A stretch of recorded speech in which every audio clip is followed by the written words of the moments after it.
The summon rush is finally here, and it's time to pull some sacred shards. Let's go. Hello, everybody. I'm Roadblock, and this is a Raid Shadow Legends video. I am very, very excited to pull some shards. I'm always excited to pull shards on the free-to-play account. Why am I pulling on the free-to-play account and not the main account? Well, I don't have enough on the main account right now. I think I have 4. I can make up for that with some other shards if need be, but I'm gonna wait and see if Clan Boss is nice to me over the next couple of days, and then I can get to the 6 that we need. While we're on that, I want to go ahead and talk about how great this is. In the last summon rush that we did, I was very disappointed to see that they upped this by a couple more shards. It's back to 3,000, which is 6 sacred shards, which is right where we want it to be. That's always been the magic number. I don't agree that they went more for Fabian. I can kind of understand it because Fabian is stronger, but I still don't think that that's okay. I'm not a fan of that. I really trying to work out a video to kind of talk about fusions with somebody and talk about the inflation and is it correct or is it not correct? I think we all know the cons of it, but still, I wonder if it's due because, you know, their fusions are maybe getting better or maybe we have access to more shards now.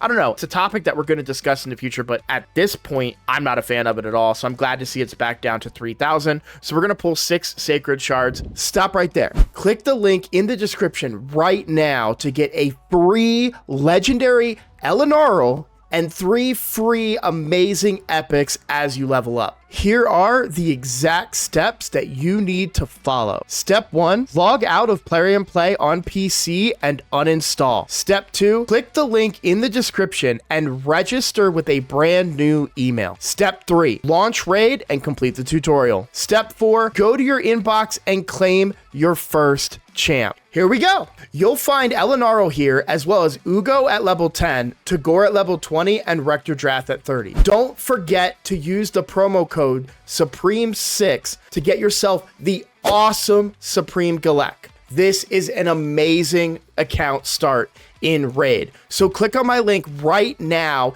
and follow the steps. I love pulling shards on the free-to-play because I could have a chance of getting a really good support. I've been talking about this over and over and over again on this account, and I actually had a wild thought today. I'm wondering if Reliquary Tender might be the secret on this account. She has a revive, she has a full cleanse on a 3-turn cooldown. She doesn't have all of the shiny, you know, block debuffs or any of the other kind of stuff that other champions bring to the table, increased speed and that kind of stuff, or turn meter and stuff, but she might just be the solution for me if I'm looking for a reviver and a cleanser. I know it sounds kind of, I wouldn't say crazy, but rather than doing it across 2 champions like I'm doing right now. So I was giving that some thought. I might do some tinkering with some Clan Boss teams here in the future and see if maybe Reliquary Tender is my short-term answer. But let's pull some shards today. Let's see what we get. I always forget what Prisma does. So let's take a look at Prisma because I've been hearing some different things about Highkeeper Prisma. So let's look here. Got a stun on the A1,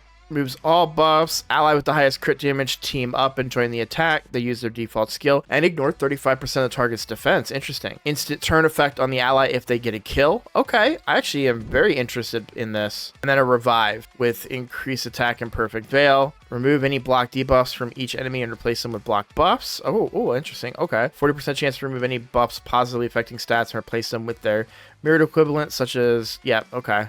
Interesting. I don't know. I don't think I'm going to go for it. It's a very interesting kit indeed. To be completely honest, I don't know who I really go for at all on this. I have Armand's Fabian. I'm kind of intrigued by this guy. The reason I'm intrigued by Zaharis, I actually think he might be pretty good in Chimera, as strange as it may sound, right? We have, this doesn't really matter. Debuff spread doesn't matter either. But what I find interesting is that you do get steal all buffs from the target enemy. Oh, and then a buff spread. Oh, cool. Okay. And then I liked that it was block buffs and block active skills. So I've been talking about this a lot, actually in a recent video that came out about Chimera, that really Lydia is the best block active skills kind of for Chimera. I don't have her yet on this account. This would bring block buffs and block active skills in Chimera while also doing this buff spread, and you can steal any buffs that Viper form, for example, would take and then give them back to your team, which I'm kind of intrigued by. I also like the aura. 20% aura is very good. And then we do get a block debuffs at increased speed on all allies for 2 turns.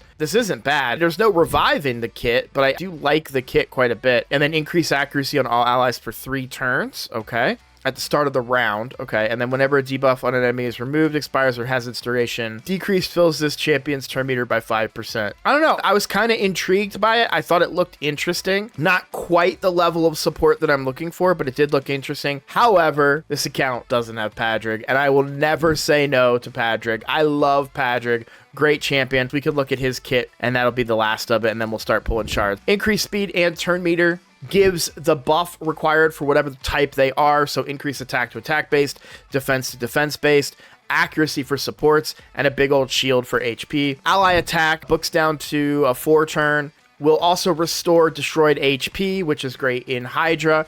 And then we have the A1 that has 50% chance, reducing a random's ally's active skill by 2 turns. That's huge, especially because you're going to get a lot of A1s out of him because one of his abilities is an ally attack, right? Love this champion. We're definitely going to go for Padrig. I think he's great. But I did want to call out Zaharis. And like I said, I didn't know what Prisma did, which is why I took a look. We'll go Uugo in the other slot there because Uugo, I think I have 2 copies now on the free-to-play finally that are both 60, but I could start maybe plussing them. I don't know that I need more than 2. Obviously, you could have 3, 1 for each Hydra, but I feel like the lower levels of Hydra, I can probably get away with something else. Plus, I really will likely run Lamasu in one of my Hydra teams, so I think 2 is fine, but I wouldn't mind plussing my Uugo since it is such an important part of my account. Without any further ado, we're going to go ahead and pull those 6 shards. I do apologize for a bit of the rambling at the beginning, so here we go. All right, we're starting off epic, right? That's what we would expect. Uugo's now up to 20%. Do we get an Uugo here? No, we get a Chiragi. That's probably a plus for my Chiragi, and that might be good with the hard faction wars coming around the corner, right? It would be good to improve him. Sanguinia. All right, so that was 3. Here comes number 4. I would love to pull a legendary within these 6, but if I don't, it is what it is, right? I'm not going to pull more than that. There is really no cause, nothing that I'm really looking for out of the Summon Rush as far as rewards go. I'll be happy to sit on 5 Sacreds for another opportunity. Okay, there we go. All epics, no Ugos. It is what it is, but keep an eye out for another shard pull on the main account over the weekend, hopefully. Maybe it might come out on Monday if I pull on Sunday, but I really wanted to pull on the free-to-play and knock out this Summon Rush just so I don't forget. I think the free-to-play is really going to benefit from the fusion. We'll leave the energy in there for upcoming events, but I will collect the fragments and everything else in there, and that energy I can collect when I need to do another tournament. As far as progression on the fusion for the free-to-play, I'm now at 150 Yuzan fragments. I also wanted to mention that I am very intrigued by this. I've had my clan asking me about this guy. The only problem is that I'm going for the fusion, but he kind of does everything I'm looking for, right? We get healing, transfers a random debuff from this champion to the target, and heals this champion by 10% of their max HP. It's selfish, but AoE hit books up to 100% chance of removing 2 random buffs from all enemies.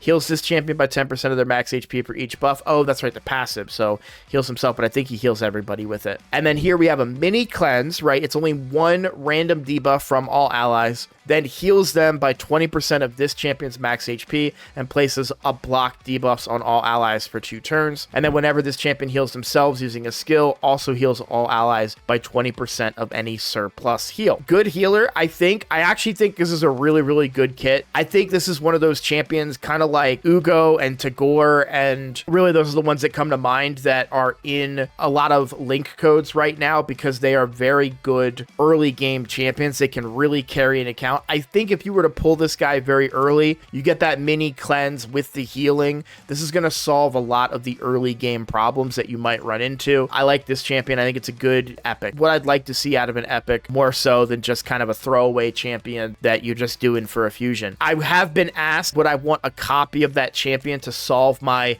support woes on this account. I don't think so. The block debuffs is good, but it doesn't have a cleanse really. It has a a 1 debuff cleanse. I don't know that that's enough per se to really get through. I would probably prefer like a full team cleanse, and I'd really want to have a reviver in there. I don't want to really take any chances or have to bring a God Seeker just to be a reviver, which is something I've had recently that can be quite frustrating. So either way, I'm going for the fusion, so I will not be keeping one of those copies. Even if I do all of the events, I would only be able to get 450 fragments, so I wouldn't be able to keep an extra copy, unfortunately. But, I just wanted to get that answer out there so you guys can, for those of you that have been asking, can have that. But I do think he's good. I think if you're not going for the fusion and you could use a champion like that, I think they will bring a lot of value to your account. I really do. Either way, guys, I just want to say thank you all so much for your support. If you're new here, which shard pull videos tend to draw in a little bit more viewers, please consider subscribing. It's the best way to support my channel. I am trying to do this as a career, and the best way for you guys to help me if you enjoy my content is to click that button. So I just want to say thanks for watching again, and I look forward to seeing you guys in the next video. Take care.